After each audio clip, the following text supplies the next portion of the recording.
You ever have one of those days when you just know from the moment you slide behind the wheel that nothing's going to go right? That was me.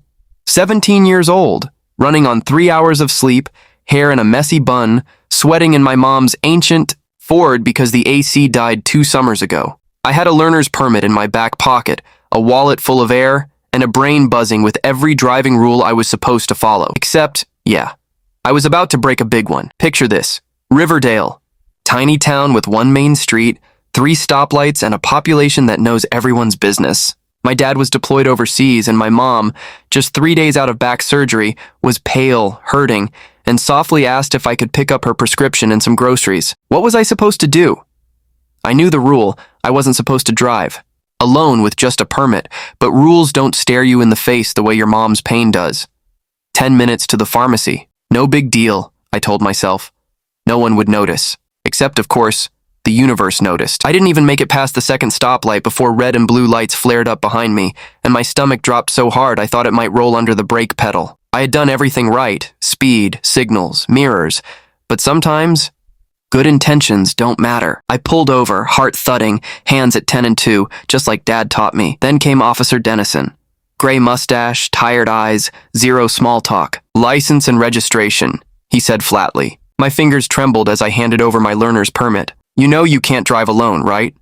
Where's your adult? I explained. Mom's sick. No one else. Just this once. He sighed, flashlight scanning, then circled the car. Your taillight's out.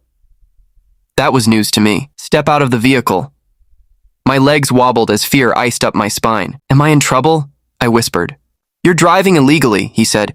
Yes, you're in trouble. Desperate, I blurted. My dad's special forces. He just got back from overseas. He laughed. Not kindly. Not even a maybe she's telling the truth laugh. Just disbelief. Sure he is, sweetie. Everyone's dad's a war hero when they get pulled over. That one hit hard.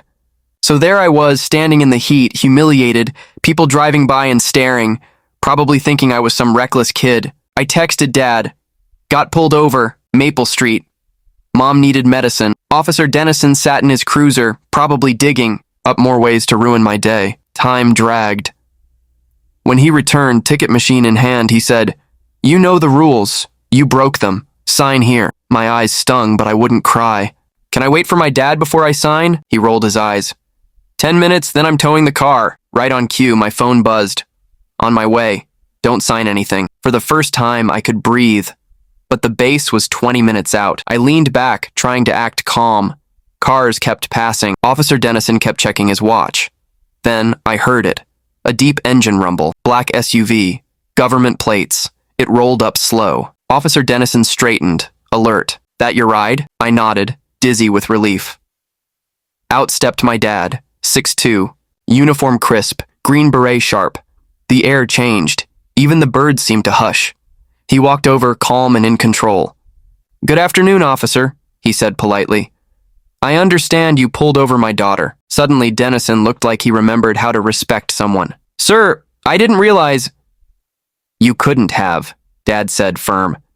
Can you tell me what happened? I quickly explained. Dad nodded, then faced Dennison. My wife needs medication. My daughter stepped up. She had no other choice. Under the old oak tree, things went still. Dennison glanced at the prescription, then at us. Something in his face softened. Look, I get it. I have a 16-year-old daughter too, but the law's the law. Dad didn't back down. The law allows discretion, officer.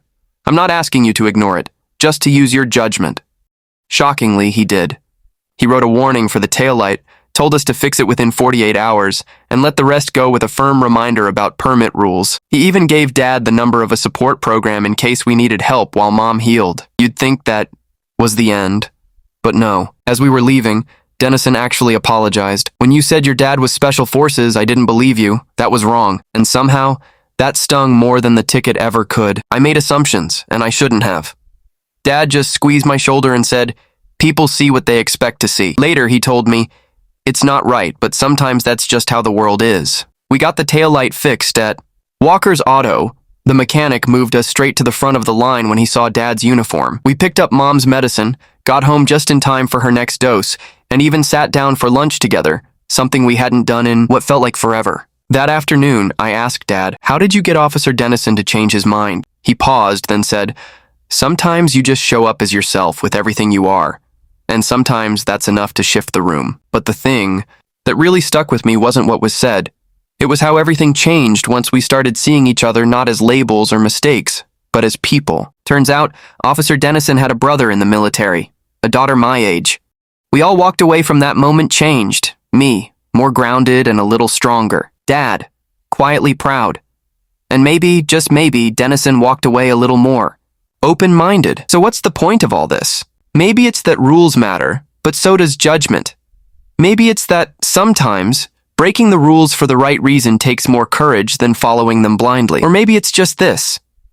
We all need to give each other a little grace, because sometimes the scared kid behind the wheel is doing her absolute best. So where do we draw the line between right and wrong, between the rule book and mercy? Should people get a second chance just for telling the truth and owning up? I don't have all the answers, but I want to hear what you think, because and that's what really matters. How we show up for each other when the world doesn't follow the plan.